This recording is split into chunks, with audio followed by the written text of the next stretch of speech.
Recently, I've been dealing with a challenging situation involving my 10-year-old sister. She has been secretly taking my belongings, including makeup and shoes, and even racked up $100 in charges on my credit card. My parents, who are both wealthy and strict, typically reward good behavior and academic achievements with gifts. However, this year, after my sister's grades dropped and she was denied the iPhone she wanted, her behavior took a turn for the worse. In response to my things going missing, I set up a camera and discovered that she was using my makeup and wearing my shoes.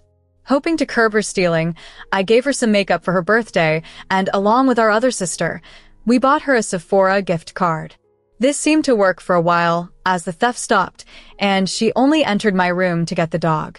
However, the situation escalated when I noticed she was receiving frequent packages, purchasing items and games online, and using a Netflix account without my consent. Despite my inquiries, she didn't provide clear answers about where she got the money for these purchases. The breaking point came when I received my MasterCard statement showing $100 in charges that matched the items she had. It was clear she had used my credit card without permission. I confronted her, and after a heated argument, I realized this might be indicative of a deeper issue, perhaps a compulsion to keep up with her peers or mimic the lifestyle of influencers she admires. I canceled my credit card and now face the dilemma of how to address this with my parents and recoup the losses, knowing their strict nature could make things very intense at home. This is a complex issue, and while I'm financially capable of settling the credit card lien, it's essential to address the underlying behaviors and ensure my sister understands the consequences of her actions. I care deeply about my family, yet I find myself needing to take some drastic measures to address ongoing issues at home. I've considered installing a lock on my bedroom door, but that's where the family dog likes to stay, and he often needs to go outside. I've decided to purchase a nanny camera for my room, and I'm still contemplating adding a lock. Recently, I've had to confront my younger sister about some suspicious charges that appeared on my credit card statement. Despite denying everything when confronted, the evidence I gathered was compelling.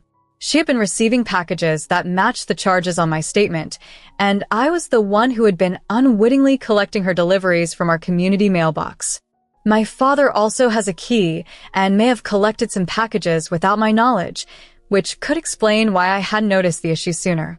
In addition to the Amazon purchases, there was a Netflix charge which she claimed was for our other sister's account. However, after contacting her, I learned she had canceled her Netflix due to her doctoral studies. When I challenged my younger sister with these inconsistencies, she continued to deny any wrongdoing. This made me doubt myself, but after resetting the password to her email, which I had set up years ago, I confirmed she had made unauthorized purchases totaling $100. I took action by canceling the recent orders, contacting Netflix, and reaching out to Club Penguin, explaining she was a minor and hadn't had permission to make these purchases. Thankfully, Club Penguin was understanding and reversed the charges. I discussed the situation with my parents, hoping they would help address the issue. They offered to pay the charges, but I stressed that it wasn't about the money. It was about teaching her a lesson. They seemed dismissive, so I warned them that I would stop managing these problems for them and would start distancing myself from my sister's life. This includes moving my graduate school applications out of the province, a decision influenced by their lack of action, which previously drove my older sister to move away due to their behavior. As of now, there appear to be no consequences for my sister.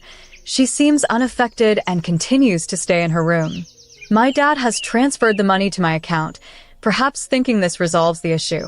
However, I haven't paid off the card yet, and I'm left feeling that my concerns are still not being taken seriously. The assignment is due on August 25th, so there's plenty of time. I had a conversation with my boyfriend, who mentioned he has connections within the police department and with flight paramedic. He's planning to reach out to them for assistance. Interestingly, my older sister is scheduled to visit next Tuesday, and we are trying to coordinate her visit with a possible police intervention. My sister was quite taken aback when I shared the news with her, and upon hearing that I might pursue my master's degree out of the province, she generously offered her and her husband's home as a place to stay. They even welcomed the idea of me bringing my dog along, which is a comforting thought. Recently, my boyfriend successfully contacted a police officer he knows, who in turn referred him to another officer who will be visiting us next Tuesday afternoon. The timing aligns perfectly with my sister and brother-in-law's arrival. Following the visit, the plan is to take my sister to nearby army offices, located next to the police headquarters, for a comprehensive tour. We decided it's best to have the police visit first to potentially make her more receptive to the discussions that will follow. In addition to the police visit, my sister and I intend to discuss with our parents about securing a volunteer placement for her, hoping to offer her a new perspective that losing a game isn't the end of the world. I believe exposing her to real-life challenges might help instill this view. Furthermore, I've reached out to a cousin whom my younger sister greatly admires to come and speak with her, hoping an intervention-style meeting might influence her positively. The officer and I spoke earlier today, and he reassured me of his experience with similar situations, mentioning that he often directs young people to counselors and could make a referral for us if it seems appropriate. Everyone's cooperation has been incredibly supportive throughout this ordeal. I'm not considering pressing charges at this point, despite the tough love needed for my sister from many of you. She is still only 10, and having practically helped raise her with my older sister, I'm not ready to see her bear a criminal record. There's a chance to guide her towards better behavior rather than abandoning her, especially given our less-than-ideal parental situation, as many of you have noted. I'm committed to helping her as much as I can, provided she's willing to make changes.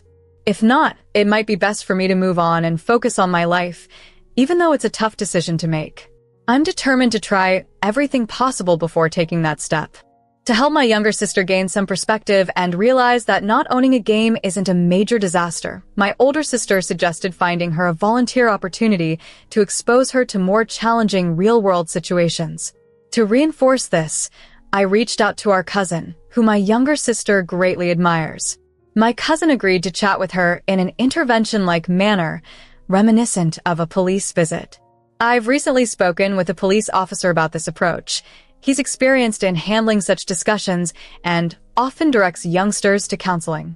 He assured me he could handle the conversation and even offer a counselor's referral if my sister seemed open to it. Everyone involved is eager to assist, and although it's been tough, I've chosen not to pursue legal action against my sister for now. Criticism from others is expected, and I might let her read some of your comments to emphasize their points. However, she's still my sister. She's only 10, and my older sister and I have essentially been her primary caregivers. We aim to rehabilitate her, not give up on her, and let her fall into potentially worse circumstances. Our parents aren't much help, and many of you have noticed that. While I can't change them, I'm focused on getting my sister out of that environment if she's willing to make changes. If not, I might have to leave to build my own life, as difficult as that would be. Thank you all for your patience and the private messages asking about our situation. I work nights and evenings, which is why I've been out of touch. Financially, I'm fairly independent, thanks to years of saving from early jobs.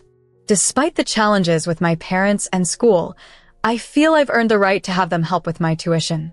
I avoided discussing this with my parents directly, particularly because of my father's conspiracy theories, like his bizarre stance on store-bought milk being a scheme to weaken our bones. Over the weekend, I took some time for myself, staying at my boyfriend's place and reflecting on the situation. My sister and I had a serious talk during a car ride, where Liam, a careers in neuropsychology though a bit rusty on child development, shared insights that echoed much of your advice. It seems we may have to distance ourselves from our parents, but that's contingent on my sister's willingness to cooperate. Looking ahead, my older sister and I plan to explore guardianship options for my younger sister once she turns 13, aiming to relocate her to a more supportive environment in my older sister's province. Given the age and history of abuse of our parents, my sister believes we have a potential legal case and has already spoken with an attorney. We had a somber conversation about our older sister's long-standing wish to remove us from that environment sooner had she fully grasped the severity of the issues at home.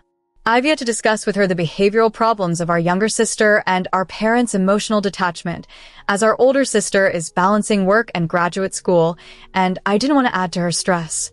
She shared with me that leaving us was the most difficult decision she's ever made.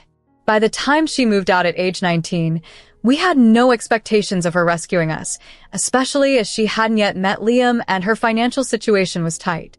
When Liam and my sister came home, they briefly greeted my younger sister and spent some time playing with my dog. That day, our cousin called, and we arranged for her to visit with her dog for a playdate, which lured my sister out of her room.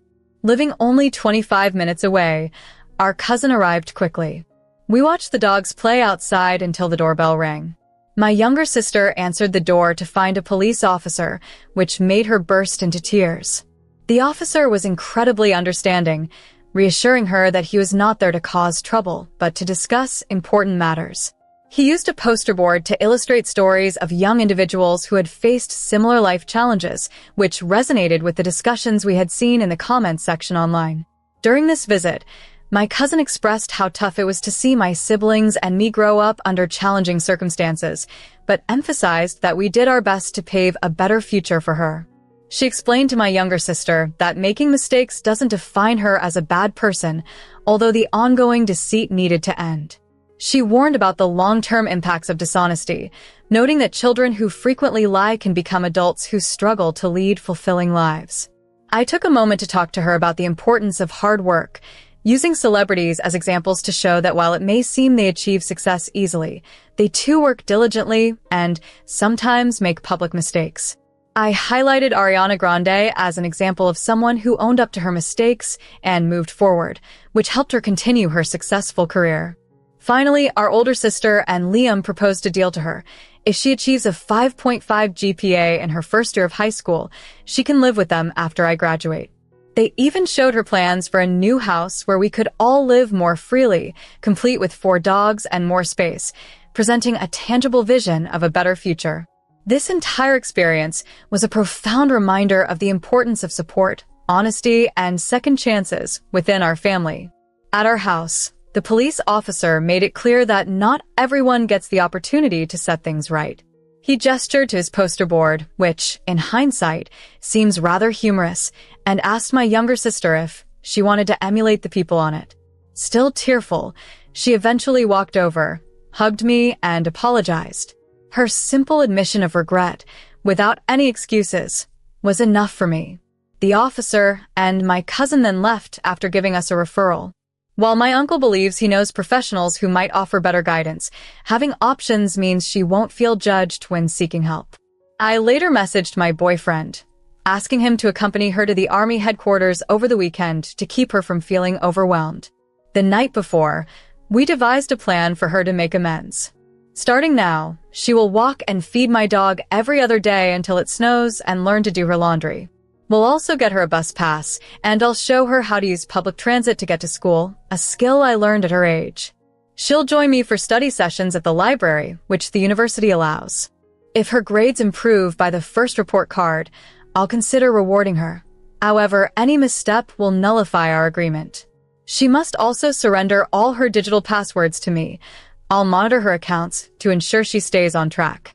With improvement, our winter break will include a trip to visit my sister, who's offered to buy the tickets if my younger sister's attitude betters.